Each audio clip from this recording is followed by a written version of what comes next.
This is the Aftermarket Radio Network.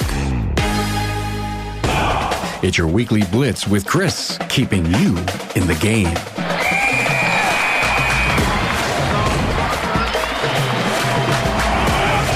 Hey, good morning, everyone. Coach Chris Cotton from AutoFix-Auto Shop Coaching here. I'm your auto repair shop coach. My goal is to help you, the independent auto repair shop owner, make your dreams come true. We do that by opening your mind to things you didn't know, and by getting you out from under your business and putting you in charge of your future and your family's future.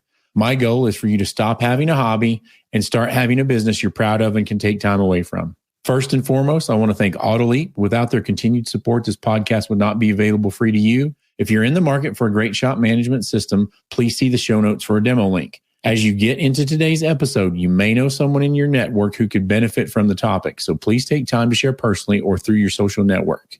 During today's episode, number 101, Leadership Gold, Experience is Not the Best Teacher, I'm going to be talking about how will experience mark you, gaining from your experience, how often do you pause to reflect on your experiences, how do you record what you've learned, and how to evaluate your year. So here we go. I think it's been about 4 weeks since we've gotten back into our Leadership Gold episodes. So one thing I want to ask you is, if you're following along closely, how are you doing with your application exercises? Also, how are you doing with your mentoring moments if you're trying those? I'm really, really interested in that if you're trying them out. That's the practicum for what we're talking about. So I want you to be in it. I want you to be involved, and I want you to be getting something out of it and moving your business forward. So in this chapter 17, Experience is Not the Best Teacher, we're going to take you again to the next level. All right. So one of the most frustrating things for young leaders is having to wait to get their chance to shine. Most leaders are naturally impatient.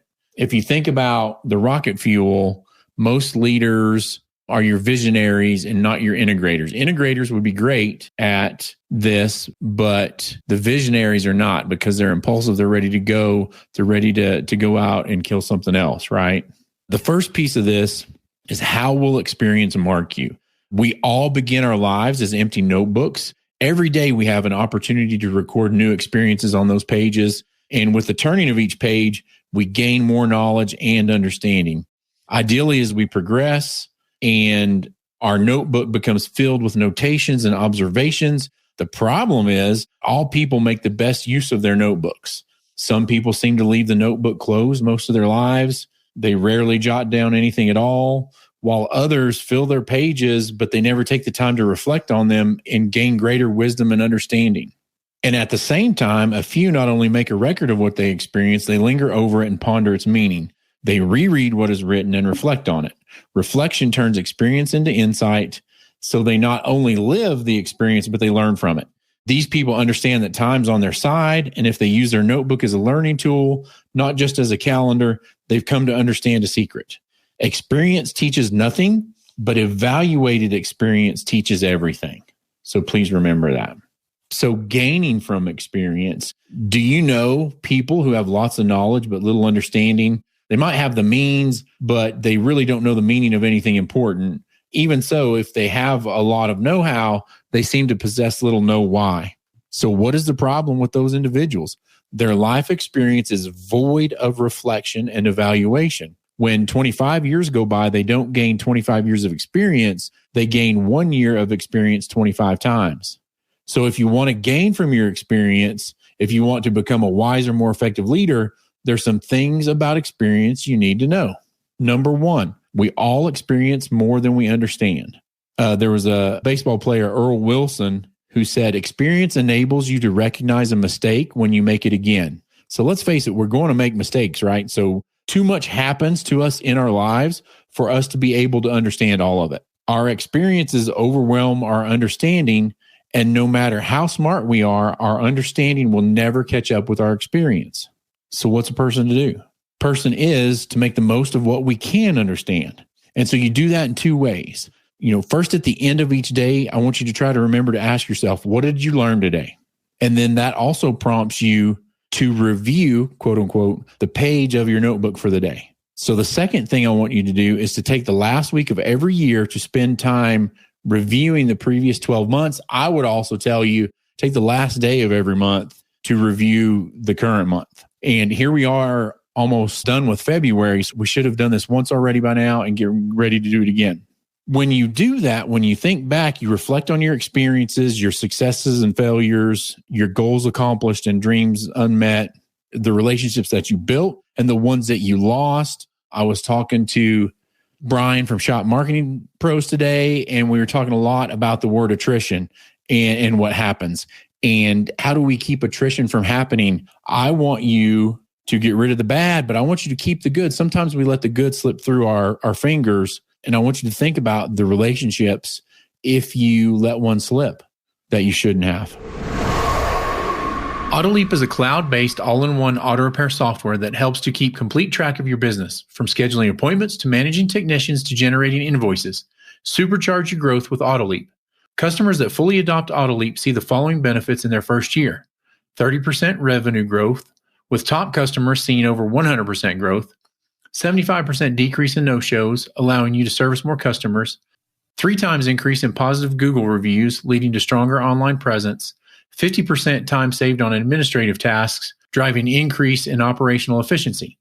Do it all with AutoLeap. Key features and functions include estimates, invoices, scheduling, Google reviews, inspections, communication, QuickBooks, reporting. Get in touch with AutoLeap to see how you can transform your auto repair shop. For a limited time, if you schedule a demo, sign up with AutoLeap and they will waive the $250 implementation fee. I also want you to try to close some of the gap between what you experience and what you understand. So number 2, our attitude toward unplanned and unpleasant experiences determines our growth. So there's a man by the name of Steve Penny that said, life is full of unforeseen detours. Circumstances happen which seem to completely cut across our plans. Learn to turn your detours into delights. Treat them as special excursions and learning tours. Don't fight them or you will never learn their purpose. Enjoy the moments, and pretty soon you will be back on track again, probably wiser and stronger because of your little detour. Number 3, lack of experience is costly. Most of this is coming from John Maxwell, but he's talking about how at age 60, he's looking back at his youth and he cringes at how naive he was. And he said the only tool he had in his toolbox was a hammer.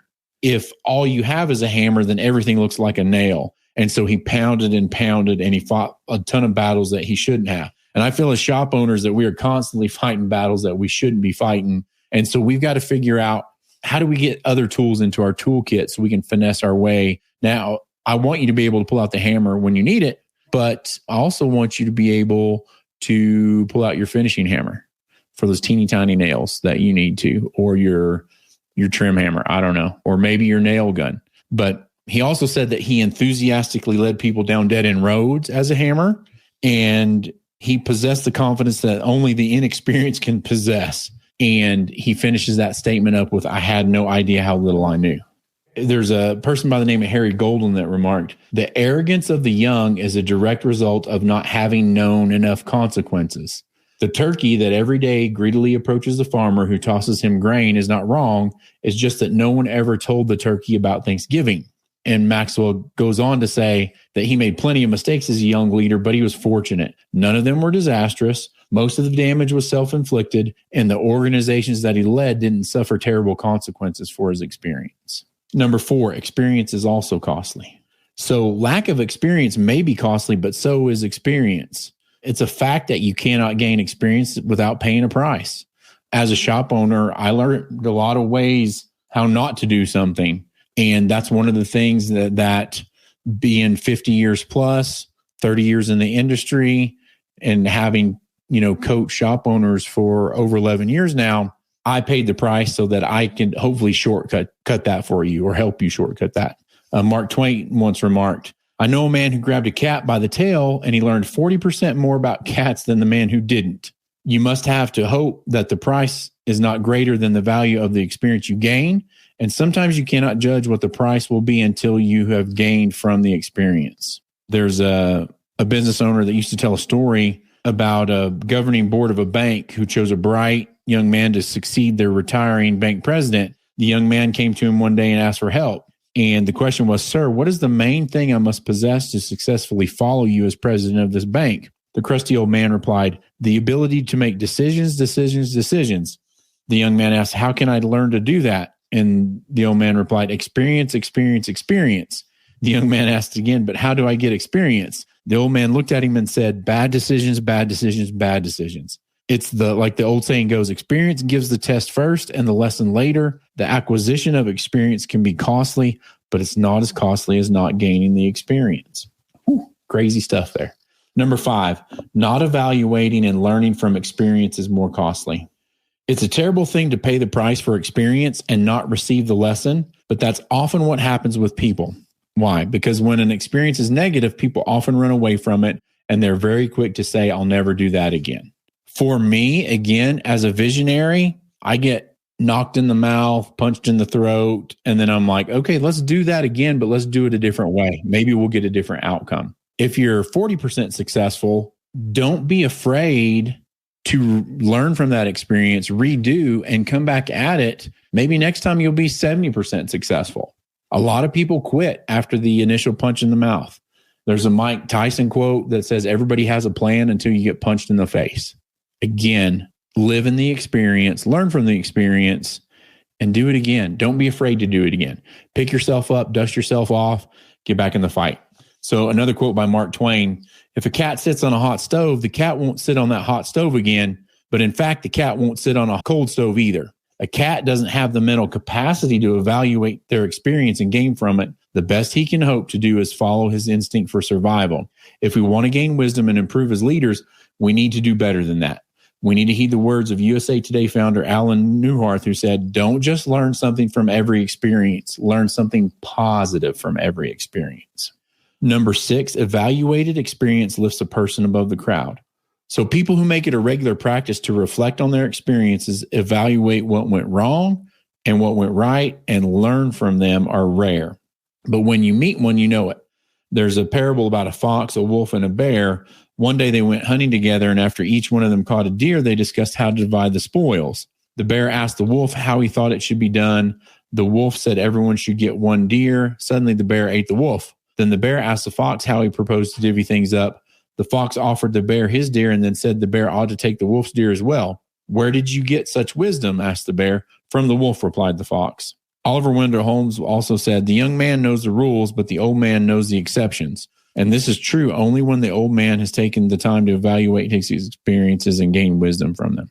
You know, the school of life offers many difficult courses. Some we sign up for willingly, others we find ourselves taking unexpectedly, and all of them can teach us valuable lessons, but only if we desire to learn and are willing to reflect on their lessons. If you are, what will be the result?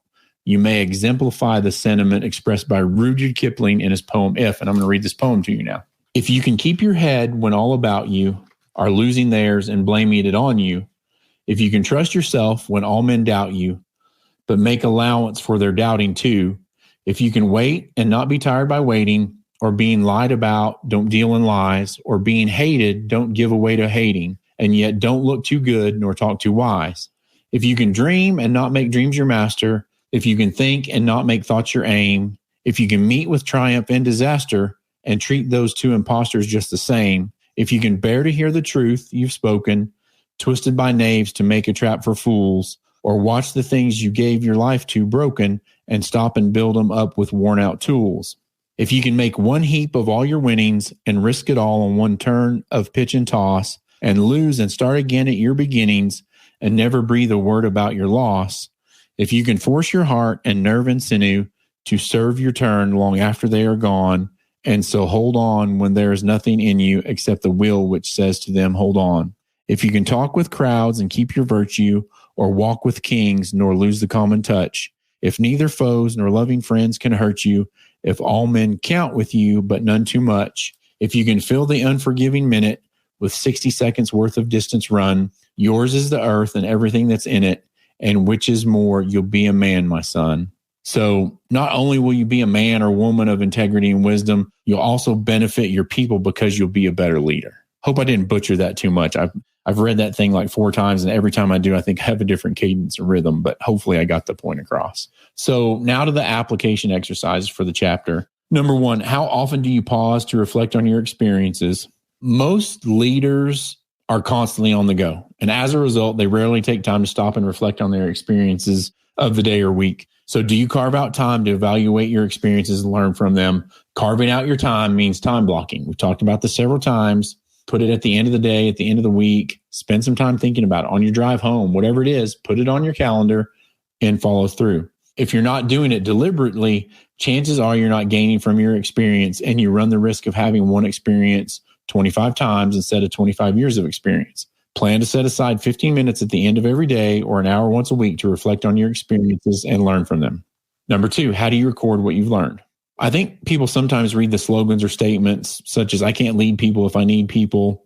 This is in the previous chapter we're talking about, and they think that they're made up for the book, but that's really not the case. Every saying, statement, or slogan comes from a reflection point in John Maxwell's time that he's built into his life. So it's a regular discipline he's practiced since he was a young man.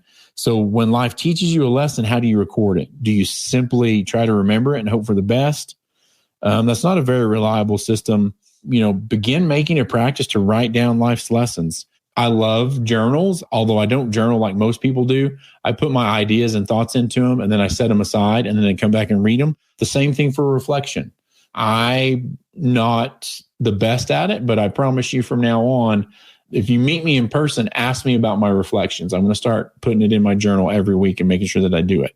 You can write them on index cards, file them away. You can put them in a computer file, put them in notes in your phone. Just make sure you capture them. And if you can make your thoughts creative and catchy, not only are you more likely to remember them, you'll be better able to pass them on to others. Again, what's the goal of all of this? The goal of everything we do in life is to maybe not this way, maybe not quote unquote leave a legacy, but you were to pass away and you were able to be present at your funeral. How would you want people to remember you? How would you want people to talk about you?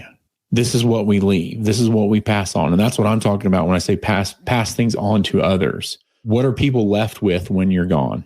Number 3, how do you evaluate your year? Have you ever taken time to reflect on the events of the prior year? If not, put in the book, start to do so. Set aside an entire day or longer if need be to review the previous year's calendar and reflect on your experiences. Think about the best and worst things that occurred. And that moment in that time is where the greatest potential lessons lie.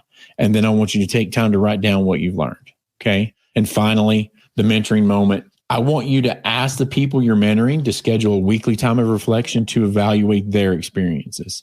And so following up on that for a period of time, I want you to ask them to meet with you or email you monthly to give you the highlights of what they've learned. Make the contact times less frequent once you observe that they have made reflection a regular discipline, and then work them into a yearly report.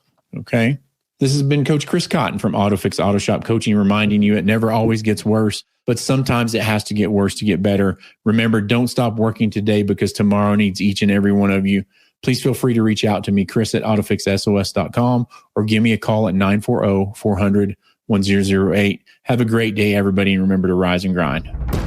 You've been listening to the Weekly Blitz with Coach Chris Cotton on the AftermarketRadioNetwork.com. Follow Chris on your favorite podcast listening app. Let him know what you'd like him to cover. His email is in the show notes. Chris is all for advancing the aftermarket.